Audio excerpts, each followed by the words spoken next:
This Fleming right hand rule represent direction of current.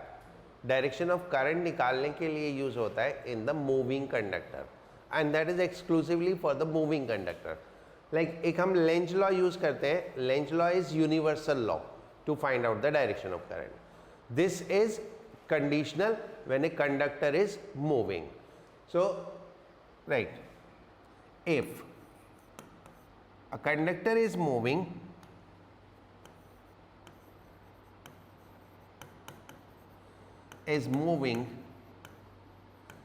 in magnetic field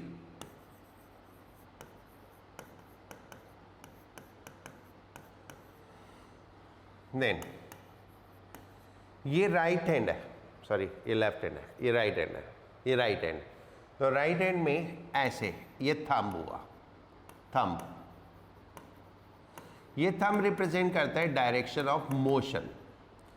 then ये first finger magnetic field, first finger, and the second finger represent the direction of current. Right, for right hand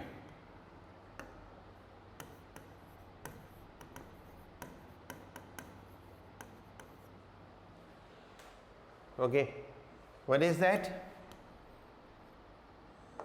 Thumb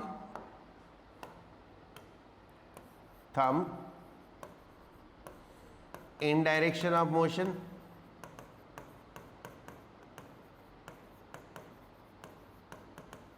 first finger in direction of magnetic field and second finger in direction of current. Right, so by this we can find out easily current. Right, कोई एक case देखते हैं, उसमें calculate करते हैं.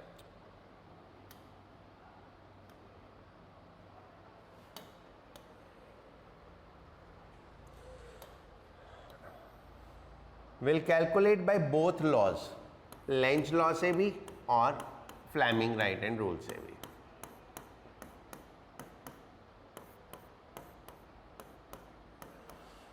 Right, ये एक circle है, इसको हमने ऐसे स्क्वीज करके इस फॉर्मेट में कन्वर्ट कर दिया, स्क्वीज कर दिया. So what will be the direction of current. अगर मैं लेंज लॉ अप्लाई करूं तो लेंज लॉ के हिसाब से एरिया कम हो रहा है तो फ्लक्स कम हो रहा है, फ्लक्स कम हो रहा है तो इसका अपोज क्या होगा, फ्लक्स को बढ़ाना. तो सेम डायरेक्शन में मैग्नेटिक फील्ड इंड्यूस होगी. जो इंड्यूस मैग्नेटिक फील्ड है वो सेम डायरेक्शन में होनी चाहिए, that is inward. So inward के लिए जो करंट की डायरेक्शन होगी वो क्लॉकवाइज हो जाएगी. राइट, करंट की डायरेक्शन क्लॉकवाइज हो जाएगी. ये तो हो गया लेंज लॉ से. अब फ्लेमिंग राइट हैंड रूल से देखो. फ्लेमिंग राइट हैंड रूल से ये हमारा थंब, कोई एक कंडक्टर पे फोकस करो, कंडक्टर के किसी एक पार्ट पे, मान लो इस पार्ट पे फोकस करते हैं. ठीक है, so according to the situation this part is moving down. तो ये पार्ट ऐसे मूव कर रहा है नीचे, मैग्नेटिक फील्ड अंदर है, तो करंट इस तरफ right side. So current right side हो गई तो कौन सी हो गई, क्लॉकवाइज. करंट अगर राइट साइड है तो क्लॉकवाइज हो गई. Now if suppose I focus on this part, अगर मैं इस पार्ट पे फोकस करूं तो निकालो, मोशन ऊपर, मैग्नेटिक फील्ड अंदर, तो current towards left, current towards left तो भी क्या होगा, क्लॉकवाइज ही होगी, क्योंकि ऊपर टुवर्ड्स राइट तो ऐसे, तो इस तरह से. So then this way it become a little easier for the conductor. इसके पैरेलल मूव कर रहा है. So will there be an induced EMF? No. एक इंड्यूस ईएमएफ नहीं होगा, राइट। इंड्यूस्ड ईएमएफ होता है BLV। अगर किसी एंगल पे मूव कर रहा हो तो ये हो जाता है BLV sine theta. So in this particular case theta is equal to 0 degree. In this particular case theta क्या हो गया, 0 डिग्री हो गया, तो वैसे हो जाएगा। The other way I told you, अगर एक कंडक्टर लाइंस को कट नहीं करता है तो ईएमएफ इंड्यूस नहीं होगा। So in this case it do not cut the lines, so EMF will not induce, right. So in the first case EMF induce नहीं होगा, फॉल कर रही है, राइट। जब ये बार मैग्नेट इसमें फॉल करेगी तो इसमें ईएमएफ इंड्यूस होगा। ईएमएफ इंड्यूस होने से करंट फ्लो होगा, and that current flow will be like this. ये हमने किया था कि this pole will become north pole, क्योंकि ये इसके पास में आने को अपोज करेगा। तो according to Lenz law, when they are coming closer, so they will acquire the similar pole so that they can repel each other, right? So this will repel this, तो ये जब इसको repel करेगा तो इसके ऊपर एक फोर्स लगाएगा, right? So इसमें एक रिपल्सिव फोर्स ऊपर को लगेगी। वो फोर्स क्या करेगी, इसके मोशन को रिटार्ड करेगी। एक तो ऑलरेडी इसका वेट हो गया नीचे, इसका वेट हो गया नीचे, तो वेट की वजह से एक्सेलरेशन g हो जाता है। हमने एक फोर्स ऊपर लगा दी तो एक्सेलरेशन क्या हो जाएगा, less than g। So acceleration will be less than g, right. ये एक बार मैग्नेट है and this one is a, यानी ये लूप हमारा ऐसे है, it's not a complete loop. So क्योंकि सर्किट कंप्लीट नहीं है तो करंट भी नहीं होगा। क्योंकि सर्किट कंप्लीट नहीं है तो करंट नहीं होगा। नो करंट तो नो रिपल्शन, तो रिपल्शन भी नहीं होगा। और अगर रिपल्शन भी नहीं होगा तो acceleration will remain equal to g। तो फिर एक्सेलरेशन g के बराबर ही रहेगा। Now question number 3। दो आइडेंटिकल लूप है, one of copper and another of iron, are rotated with same speed in magnetic field, in which case EMF will be more and current will be more, why? देखो, EMF does not depend on material.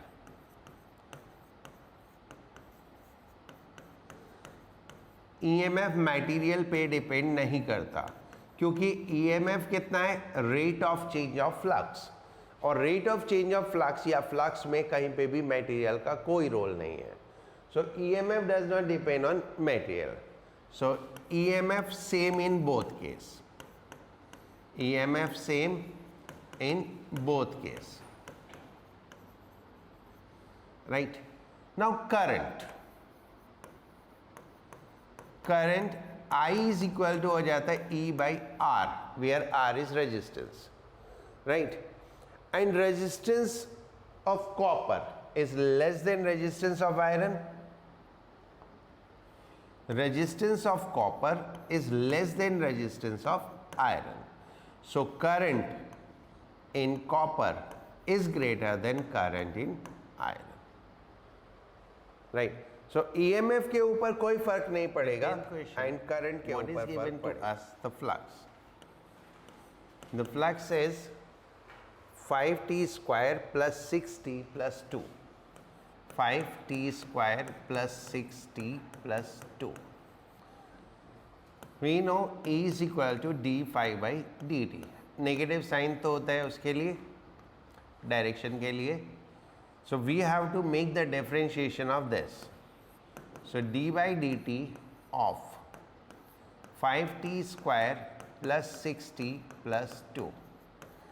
Now differentiation of 5t square, 5 into 2 into t, 2 minus 1 plus 6 plus 0. So that is 10t plus 6, and we need to find at t is equal to 1, at t is equal to 1, E is equal to 10 plus 6, that is 16. right? This was the 10th question.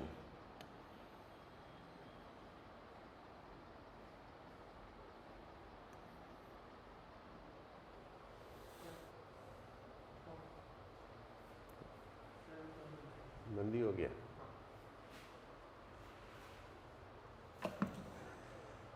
11th, a coil has an area 0.04 meter square. We are given area as 0.04 meter square. The number of turns are 1000. Number of turns 1000, and the magnetic field is 5 into 10 to the power minus 5. 5 into 10 to the power minus 5. Right? Now, this coil is perpendicular to field. So, coil is rotated through 90 degree in 2.2 second. Right? अभी coil ऐसे है, perpendicular to field, like this. Circular है, कौन सी है, जो भी है, कैसी है, नहीं दिया हुआ, कुछ भी मान लो, ये circular coil है. So right now how much is the flux? The flux phi1 is equal to NBA. तो कितना हो गया? 1000 into 5 into 10 to the power minus 5 into area 0.04. So this is 2 into 10 to the power minus 2. 2 ही आएगा, 3 2 4 3, हाँ ठीक है. 2 into 10 to the power minus 1, that is flux. Now what we did, we have rotated it by 90 degree. और जब हम 90 degree rotate कर देंगे तो फ्लक्स कितना हो जाएगा? 0.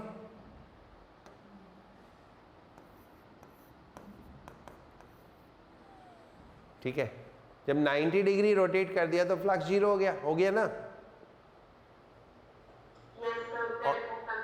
और टाइम हमको दिया हुआ है कितना? 0.2 second. So E is equal to 5.2 minus 5.1 upon time. तो आ जाएगा.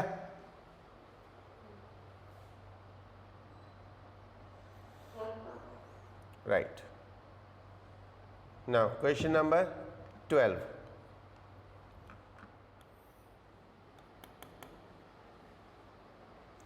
ऐसे ऐसे 10 स्पोक्स हैं and it is like this. ऐसे कोई मैग्नेटिक फील्ड है and it is rotating like this. ऐसे रोटेट कर रहे हैं with some angular speed. This length is given to you.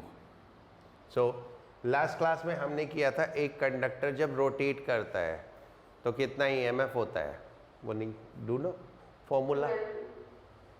वो फॉर्मूला ढूंढो. मेरे को पता है, मैं नहीं लिख रहा, खुद ढूंढो.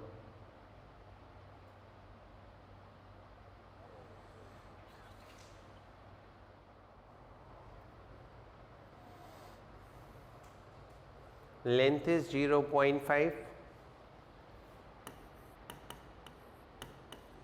What is given to you? Frequency. That frequency is 120 RPM.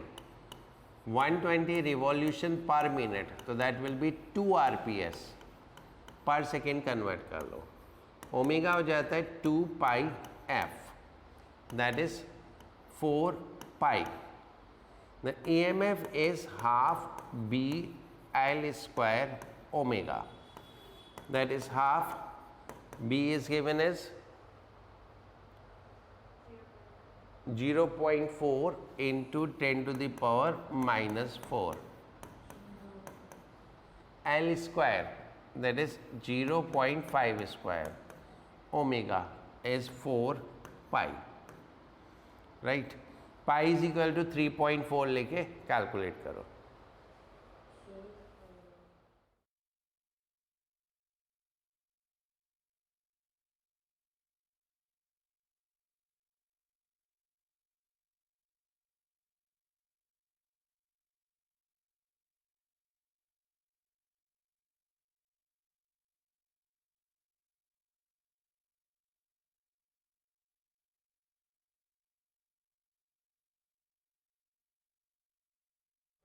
बहुत जल्दी बोल दी, आवाज नहीं आ रही। व्हाट आई एम सेइंग कि ये हमारा आंसर आ गया 6.28 into 10⁻⁻5। So what happened to 10 spokes? The question was given 10 spokes. तो है क्या, ये 10 स्पोक्स पैरेलल में है, all the 10 in parallel, it's look like that. ये एक स्पोक हुआ मैंने ऐसे बनाया, ये एक स्पोक हुआ ऐसे बनाया, ये तीसरा स्पोक ऐसे बनाया, ये तीनों यहाँ से भी कनेक्टेड है, ये तीनों यहाँ से भी कनेक्टेड है। तो ऐसे मैं 10 बनाऊंगा तो ऑल 10 इन पैरेलल, तो टोटल में भी उतना ही होगा जितना एक में होगा, राइट?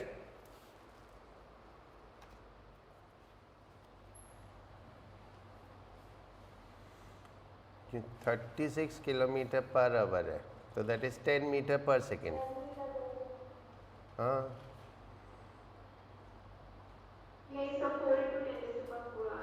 वही आएगा। और लेंथ 1 मीटर है, क्योंकि मीटर गेज ट्रेन है, तो मीटर गेज ट्रेन की जो वाइड विड्थ होती है वो 1 मीटर होती है। तो B is given length 1 metre and speed 36 kilometre per hour को स्पीड 36 किलोमीटर पर आवर को मीटर पर सेकंड में कन्वर्ट करोगे तो that will be 10 metre per second, right? And b is 4 into 10⁻⁻5 and length is 1 meter. So EMF is BLV, right? So आ गया। Now next MCQs में आओ। Question number 2।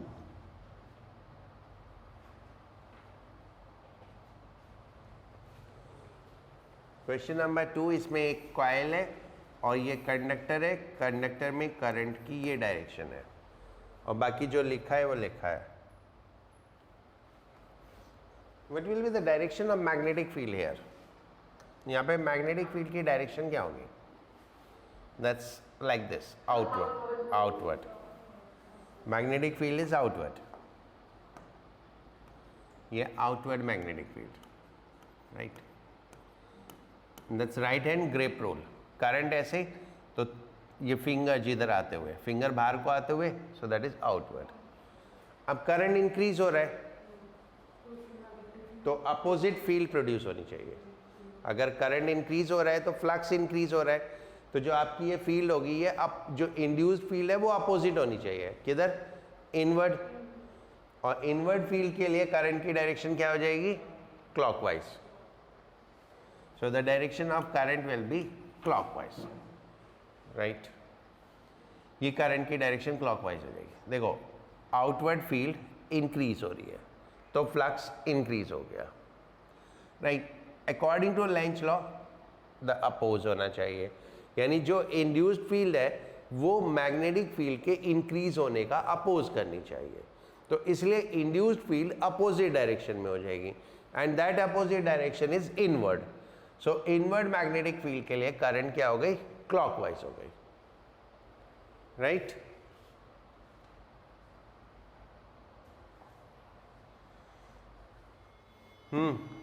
Last class में मैंने एक note लिखवाया था। If a conductor is of irregular shape then the length of conductor is straight line distance between two ends. So this is a semicircular loop. If it is a semicircular loop, तो this will be the effective length. ये effective length होगी और ये effective length किसके बराबर हो जाएगी? 2r के बराबर, that is diameter. सेमीसर्कुलर के सेमीसर्कल के दोनों एंड को मिलाएंगे तो डायमीटर बनेगा, तो effective length is 2r. So EMF induced is BLV. So that is B into 2R into V. Sorry. B into 2R into V. So that is the value of induced EMF. Now, which will be at higher potential? तो इसके लिए या तो आप Fleming right hand rule लगा लो, उससे current की direction निकाल लो, ठीक है? या वैसे देख लो इलेक्ट्रॉन के ऊपर फोर्स किस डायरेक्शन में लगेगी, अकॉर्डिंगली कौन सा एंड नेगेटिव होगा, कौन सा एंड पॉजिटिव होगा. दिस फील्ड इज आउटवर्ड है ना, आउटवर्ड है इनवर्ड है, इनवर्ड, इनवर्ड फील्ड है. ये देखो इनवर्ड है, ये इनवर्ड फील्ड है. अगर मैं फ्लेमिंग राइट हैंड रूल लगाऊं तो ये नीचे आ रहा है तो मोशन ऐसे, राइट हैंड ही है ना, हाँ, मोशन ऐसे, मैग्नेटिक फील्ड ऐसे, तो करंट की डायरेक्शन ही हो गई. So this is the current की डायरेक्शन, ये करंट की डायरेक्शन है. इतना समझ में आया?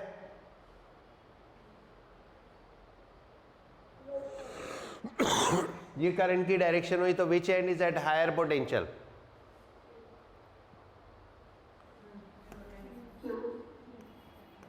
कैसे? क्वेश्चन आंसर देख के मत बोलो, अपने हिसाब से बोलो, आंसर गलत भी होते हैं. क्यों हायर पे होगा?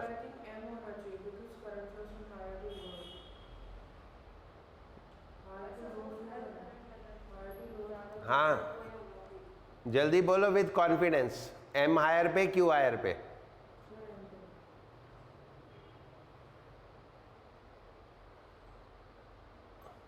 ऑप्शन देख के मत बोलना, ऑप्शन में तो क्यों बोल रहा है वो. हाँ ऑप्शन में तो क्यों है, एक ही है और कोई है नहीं.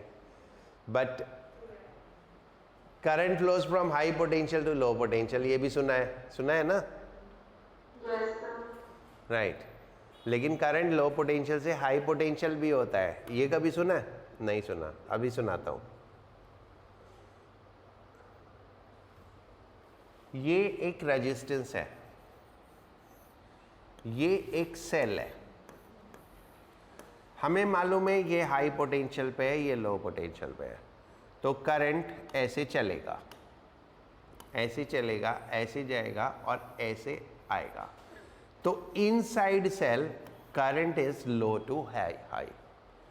सो बेसिकली इन द सोर्स, जो सोर्स होता है उसमें करंट